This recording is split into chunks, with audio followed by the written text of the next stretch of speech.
अस्सलामुअलैकुम, welcome back. कैसे हैं आप सब? उम्मीद है आप सब खैरियत से होंगे। हज और ईद उल अजहा आप सबको बहुत बहुत मुबारक हो। ईद उल अजहा की मुनासबत से आज हम बनाने जा रहे हैं बहुत ही मजेदार और बहुत ही आसान बीफ पुलाव। अगर आपको इसी तरह का बहुत ही मजेदार सा बीफ पुलाव बनाना है तो मेरी वीडियो को पूरी देखिएगा, कोई भी पार्ट मिस मत कीजिएगा। बीफ पुलाव से रिलेटेड आपका कोई भी क्वेश्चन है तो कमेंट में आप पूछ सकते हैं। और अगर मेरी बहुत ही मजेदार सी बीफ पुलाव की रेसिपी आपको पसंद आती है तो don't forget to like and subscribe. बिना आपका टाइम वेस्ट किए बढ़ते हैं बहुत ही मजेदार सी बीफ पुलाव की रेसिपी की तरफ।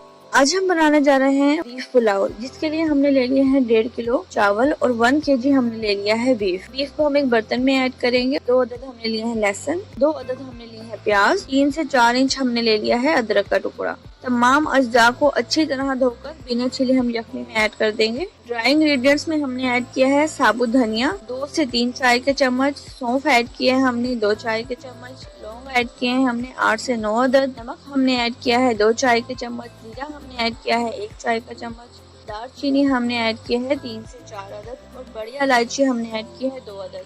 आप लोग यहाँ पे साबुत काली मिर्च भी ऐड कर दिएगा 1 टीस्पून। तमाम अज्जा को मिक्स करेंगे और हल्की आंच पर गोश्त को 5 से 6 मिनट तक छोड़ देंगे। जब गोश्त अपना पानी में गलने लगेगा मजीद 7 से 8 गिलास पानी ऐड करके गोश्त को हल्की आंच पर पकने देंगे।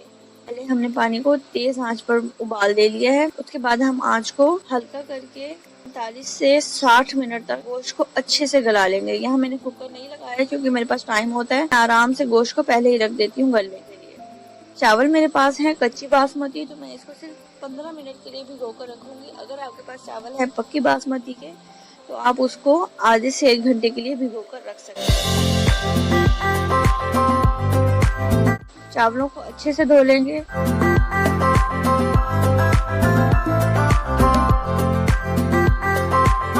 एक घंटे बाद मैंने चेक किया था, गोश्त सही से गल चुका है। आए बढ़ते हैं अपने नेक्स्ट स्टेप की तरफ। 1.5 किलो चावल है, दूसरे बर्तन में हम 1.5 पाव घी ले लेंगे। 1.5 पाव घी का अंदाजा करने के लिए आप एक किसी भी डिनर सेट की प्याली ले लें। पहले मैंने ये फुल भरकर प्याली किया है और फिर मैंने हाफ ऐड कर दिया है। जब घी हल्का सा गर्म हो जाएगा तो हम साबुत गरम मसाला ऐड करेंगे। 3 अदद मैंने ली है दालचीनी, 2 टीस्पून मैंने लिया है जीरा, 7 से 8 अदद मैंने ली है लौंग और 1 अदद बड़ी इलायची। गरम मसाले को हम हल्का सा सौटे कर लेंगे। जब आपको खुशबू आने लगेगी तो फौरन ही प्याज ऐड कर दें। 4 से 5 अदद मैंने ले ली है बड़ी प्याज और उन्हें बारीक काट लिया है। प्याज को हम अच्छी तरह फ्राई कर लेंगे। प्याज को जलाना बिल्कुल भी नहीं है, कलर आने तक हम प्याज को फ्राई करेंगे।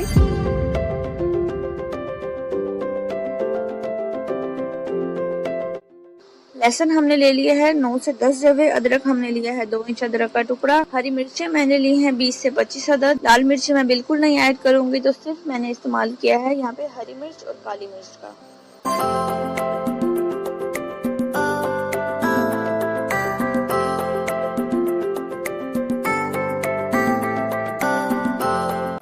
लहसुन, अदरक और हरी मिर्च को मिलाकर हम पेस्ट बना लेंगे और प्याज को सही से फ्राई करके लहसुन, अदरक और हरी मिर्च का पेस्ट ऐड करने के बाद मजीद फ्राई करेंगे।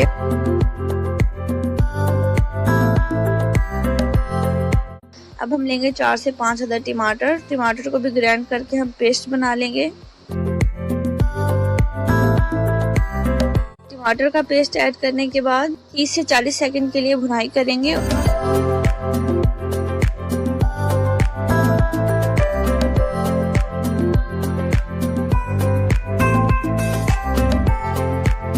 फिर हम अपने ड्राई इंग्रेडिएंट्स ऐड करेंगे। गरम मसाला मैंने लिया है 1.5 टीस्पून, हाफ टीस्पून मैंने ले लिया है पिसा हुआ धनिया, 2 टीस्पून ली है काली मिर्च। 1.5 किलो चावल में 4 से 5 टेबल स्पून हम नमक ऐड करेंगे। आप नमक बाद में टेस्ट भी कर सकते हैं, अगर आपको कम या ज्यादा लगे तो आप मजीद ऐड कर दिएगा। ड्राई इंग्रेडिएंट्स ऐड करने के बाद गोश्त जो हमारा तकरीबन गला हुआ है, मसाले में गोश्त ऐड करेंगे और 1 कप यखनी का पानी ऐड करके ढक के मजीद 2 से 3 मिनट तक मसाले को हम पकाएंगे।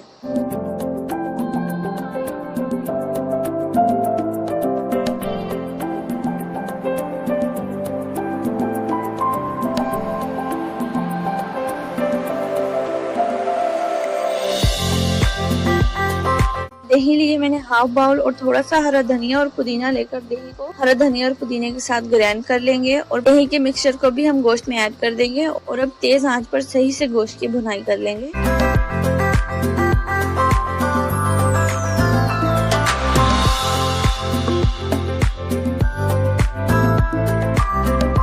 जैसे कि आप देख रहे हैं बहुत अच्छे तरीके से गोश्त हमारा तकरीबन गल चुका है और तकरीबन हमने गोश्त को भून भी लिया है। अब हम इसमें 6 गिलास पानी के ऐड करेंगे।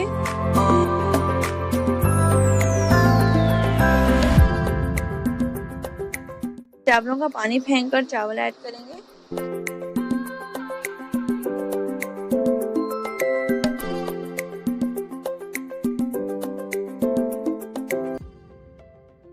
नमक आप यहाँ पर चख लेंगे। अगर नमक आपको कम लग रहा है तो आप मजीद ऐड कर दिएगा।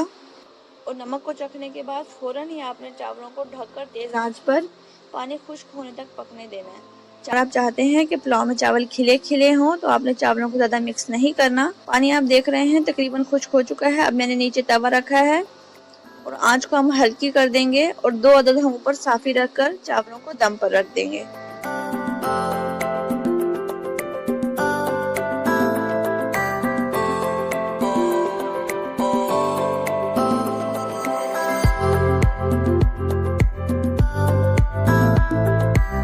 चावलों को हम 15 मिनट के लिए दम पर रखेंगे।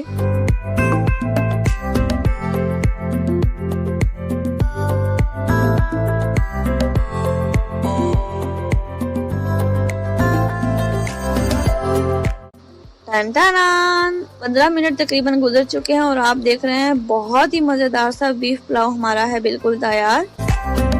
बहुत ही आसान और मजेदार रेसिपी है, जरूर ट्राई कीजिएगा। उम्मीद है आप सबको बेहद पसंद आएगी।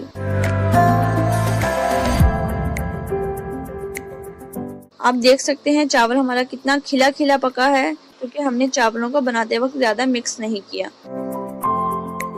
Thank you so much for watching. अगर आपको वीडियो पसंद आई है या आपका कोई क्वेश्चन है तो आप कमेंट में पूछ सकते हैं।